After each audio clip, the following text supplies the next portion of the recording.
જય સ્વામિનારાયણ. આજના દર્શન.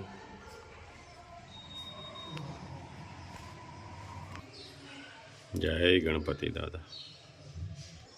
જય કષ્ટભંજન દેવ. ગુડ મોર્નિંગ બધાને. જય સ્વામિનારાયણ. ઓમ શાંતિ. જય સ્વામિનારાયણ. જય સ્વામિનારાયણ. ઓમ શાંતિ. ઓમ શાંતિ. જય સ્વામિનારાયણ. જય સ્વામિનારાયણ. જય સચિદાનંદ. જય સચ્ચિદાનંદ. આજનો સુવિચાર. વાળ ધોળા થઈ જવાથી મોટા બની શકાતું નથી. મોટો એ છે કે જે સત્ય, અહિંસા, સંયમ તથા ક્ષમાના માર્ગે ચાલે છે. સરસ. જો બેન આવ્યા છે સુરત થી. લે જો, અરે વાહ. આવો આવો આવો આવો બેન. કેમ છે? એમ નહીં, કેટલા દિવસે મળ્યા એટલે આમ તો જોઈ હેત તો જોઈ બે ને. હાલે હાલે હાલે હાલે. બસ બસ બસ બસ પડી જાઓ હો તમે.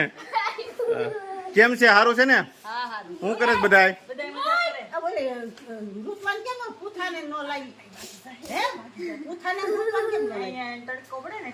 લે પાણીયાભાઈ આવ્યા છે અને ધમાચકડી મચાવવા મળ્યા છે પ્રયાગ ને. મોજ મસ્તી ચાલુ થઈ ગઈ છે. આલે આલે. અરે અરે આલે. એ આલે એ આલે. પ્રયાગ નો વાળો. બસ બસ બસ. અરે બસ આલે. કેદુ ના ભેગા નો થયા ને એટલે ધમાચકડી મચાવે છે.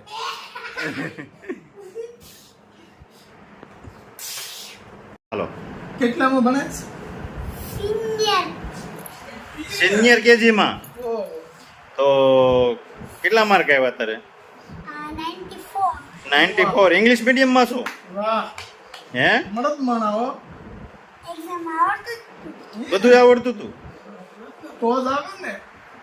એટલે કોને, તને આવડતું હતું કે તારા પપ્પાને? કે તારા પપ્પા પરીક્ષા દેવા ગયા હતા?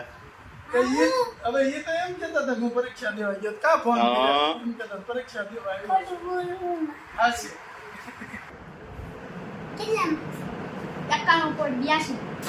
હા લે લે. પણ ઝટકો કેવો માર્યો? હા. આ છે પલંગ.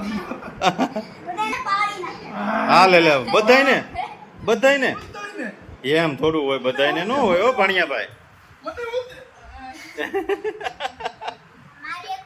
હા તમે તો મારી જગો ને. આની પાસે રેવાય આ ગુણ અને એક ગુણ તો પડ્યો હોય આમ તો આમ તો. હા હા તમે તો પાડી જ દો ને. આમ પણ આમ હસવાઈ ગયા છો હારા ને. હા મજબૂત માણસ છે એટલે. થોડા પાતળા છે. ફરીથી હવે નથી ફાઇટિંગ કરવી હો. નહીં નહીં હવે નથી કરવી હો. હવે કઈ પણ મારે નહીં નહીં નહીં. ઈ કઈ કરવી નથી. પાવા ભાંગી દે કોકના. સ્વામિનારાયણ. જય સ્વામિનારાયણ. બધાય સાથે જમવા બે ગયા છે. પપ્પા, પ્રયાગ, ગુલાબભાઈ ને બા ને હેતુ ને બધાય જો આ હારે જમવાનું. કેવીક મજા આવે છે? દેહમાં મજા આવે ને? હે નિવાન? બહુ મજા આવે છે. બાંધવાની પણ હો. કા પ્રયાગ હારે બાંધવાની મજા આવે છે ને? હે હે નિવાન? હા પ્રયાગ. ભણવા જાય ને પરીક્ષા દેવા બીજા છે. એને પપ્પા જાય છે.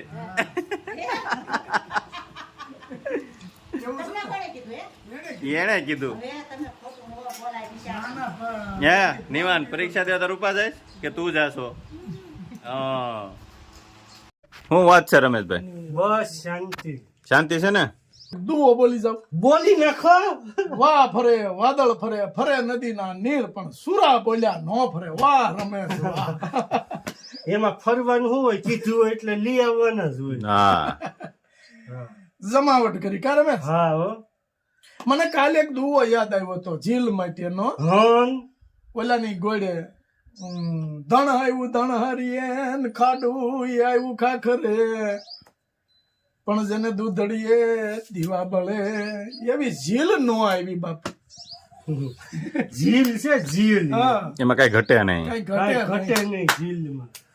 આમ જો કાન માંડે હો સીધી. હા ઝીલો અલે ઝીલ. જોયું જોયું? ખાલી આમ સપટી આમ કરે ને ત્યાં હામું જોવે. ત્યાં હામું જોવે કે જેટલું ને લઈ આવ્યા એમ ને. હા નીણ લીધી 2 આડિયા. હા જો પાછળ ભરી દીધી એમ ને જાહેર. હા હવે ઉપાધિ નહીં વરદી સુધી. 2 આડિયા લીધી 2 આડિયા. હા હવે આવતા વરહ સુધી ઉપાધિ નહીં. જો આડિયું આપણે આ બાજુ બોલાય છે, આમ જેસર બાજુ નીકળો ને એટલે ભરોટું કે. ભરોટું. હા, પછી આમ નીકળો ને એટલે ભર કે. આપણે ગાડાની અંદર જે આપણે ટ્રેક્ટરના 2 આડિયા. હા ટ્રેક્ટરના 2 આડિયા, અહીં આપણે 2 આડિયા બોલીએ. 150 મણ છે કેટલી? 150 માં. 150 મણ કડક ભરી. વાહ વાહ ભાઈ, ભાવ વાહ. શું આપ્યો? 200 રૂપિયા. ઓહો, તો 200 રૂપિયાની મણ. જાજી પૈસા થયા. કેટલું પેમેન્ટ થયું? 30,000 ઉપર કે 31 કે 32,000. ભાડું ને બધું આવી ગયું ને. હવે આમાં એમ કે ઘીના એટલા બધા ભાવ કેમ પોહાય? ઈ તો લે પછી ખબર પડે. ઢોર રાખતા હોય એને ખબર જ હોય કે આટલામાં ખાવાનો ખર્ચો ય નો નીકળે.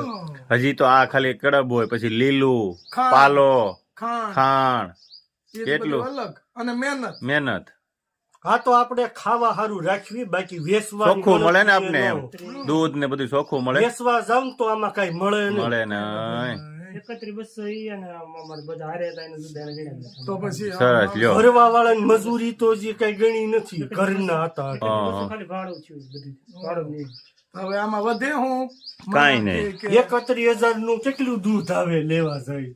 હા આખું વરસ વાલે. ખાંડ નહીં જુદા ખાંડ પછી પાછું આપણે કટો લાવ્યો. લીલું લીલું બધી વસ્તુ જોઈ. પાલો. ગણતરી કરે ને તો મશીન વાંધો જ ન હાલે. હા હા વેરંટ જ કરો કેટલું રમેશ આપણે ઓલું રમવું છે આજ, હું ઓલું ફટ માખીમાં એ પાછું મને નથી મેં આવડતું. હું શીખવાડું. ઘોડા દાદા પાસે જવું પડે. શીખવાડું લે લે, આમ લે. બેસવું પડે. હાલો પછી તું આમ રાખ. હાલો લ્યો હું આમ રાખું. બરાબર. હાલો હવે ઘી નાખું, ઘી નાખું. ગળ નાખું. ગાયનું ઘી નાખું એમ. પેલા નહીં, ગળ નાખું. હાલો ગોળ નાખો. સુરમું સોળું, હાલો સોળો સણાઈ નાખો. પટ માખી મારું. એમ કરીને ચડાઈ દીધી એક. હા માછી હોય તો મારે ને. નકર હું મારે. પણ હું છે ઘી ને ગોળ બે ભાળે ને એટલે માખ્યું ન હોય ત્યાંથી આવે ઓલી આપણે. કહેવત નથી ગોળ હોય ને માછું આવે. હા. ગળ હોય ત્યાં માખ્યું આવે, ઘી હોય ત્યાં માખ્યા આવે. મધની માખ હોય, મધની માખ ફૂલમાંથી રસ સુહી સુહી સુહી સુહી અને અંજવાળિયામાં ભેગો કરે બધું. બરાબર. ઈ મધની માખ 15 દિવસ બધી માખ્યું ભેગું કરે અને અંધારિયામાં 15 દિવસ ખાય. બરાબર. ત્યાં વેડવા વાળા આંબી જાય માખી મધ ખાતી હોય તો ડાયાબિટીસ નહીં થતી હોય? નહીં. પ્યોર મધ ખાય. ત્યાં વેડવા વાળા આંબી જાય. ઓલી 15 દિવસ ભેગું કર્યું હોય વેડવા વાળા લઈ જાય બિચારા. એટલે આપણામાં કહેવત છે કે મધ કોઈ દી વેડવાનું નહીં. મધ વેડે ને એ 12 ગામ ભાંગે ને એટલું પાપ છે. પણ ભાંગ્યું હોય તો ઉઝેર્યું હોય તો લાગે ને. તો લાગે. વેચવા વાળા નથી ઉછેરતા એને. પણ ઈ પાછા આપણે ખાઈ છીએ કિલો કિલો લઈ. એટલે આપણે ખાવાનું જ- હું તો મધ ખાતો જ નથી. મધ ખાવાનું જ નહીં. આપણે ખાઈ તો પાપના ભાગીદાર થાય ને. કારણ કે આપણે દવાનું કીધું હોય તો શું કરો? તોય નહીં ખાવાનું. લ્યો બોલો. દવા બીજી લઈ લેવાની પણ આ નહીં કરવાની. હા ઉઝેરવા નાની રીત ખોટી છે. બહાર વિદેશમાં તો ઓલી નળી નાખીને પોડામાં માખ્યું ખાય અને થોડું થોડું મધે આવે. હા. ઈ રીતે કરે. અને આ તો ભૂંગળું આવું હોય લાકડાનું એમાં મધ એમાં હોય. હોય એમાં નળીથી શું હે ને એટલે બધા ઓલી ભેગું કર્યું હોય એનું પેટ તો ભરાય હા, બિચારાનું. એમ. જીવ છે ને ગમે એમ તો. હાલો રમેશભાઈ. હમ. જય સ્વામિનારાયણ. જય સ્વામિનારાયણ. જય સ્વામિનારાયણ. જય સ્વામિનારાયણ. આજે કોનું છે લીલું? આજે પરાગભાઈ કેનેડાથી એમના પપ્પા રસિકભાઈ એની તિથિ નિમિત્તે ચારો ગાયોને ચારો આપ્યો છે. બરાબર. હા. એવું આશીર્વાદ આપે એ પપ્પાના આત્માને શાંતિ આપે અને એની પાછળ આટલું પ્રયાગભાઈ પૂર્ણ કરે છે કે હા. એમના પપ્પા છે. આ જો આ લીલું છે ગાવું આજ નાખવાનું જ પાછું ભાઈ લીલું નાખવાનું ચાલુ કર્યું છે. જય સ્વામિનારાયણ. શું હા હવે આપણે ધીમે ધીમે ધીમે ધીમે ચાલુ જ રહે આપણે. હા હા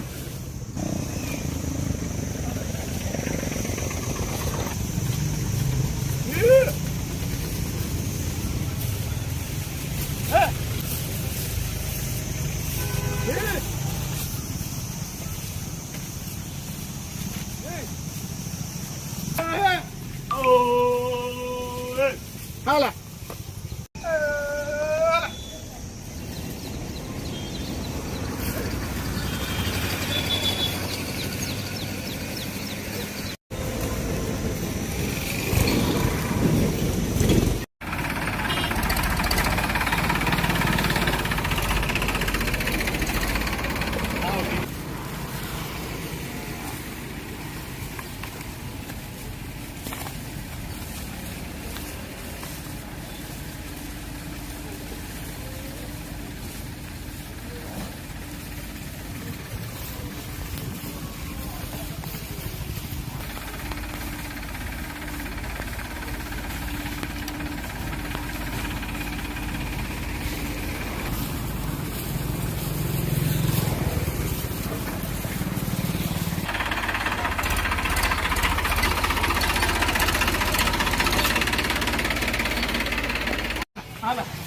જય સ્વામિનારાયણ. પરાગભાઈએ તેમના પપ્પાના તિથિ નિમિત્તે આ લીલું ગાઉને નાખ્યું હતું. તે આ ગાઉ લીલું ખાઈ રહી છે અને તેમનું જે પૂન મળે તેમને તેમના પપ્પાને અર્પણ અને પ્રયાગભાઈને પણ અર્પણ અને ભગવાનને પ્રાર્થના પરાગભાઈ ખૂબ જ આગળ વધે તેવી ભગવાનના ચરણોમાં પ્રાર્થના. પરાગભાઈના પપ્પા રસિકભાઈ એમના આત્માને ભગવાન શાંતિ આપે. આપે.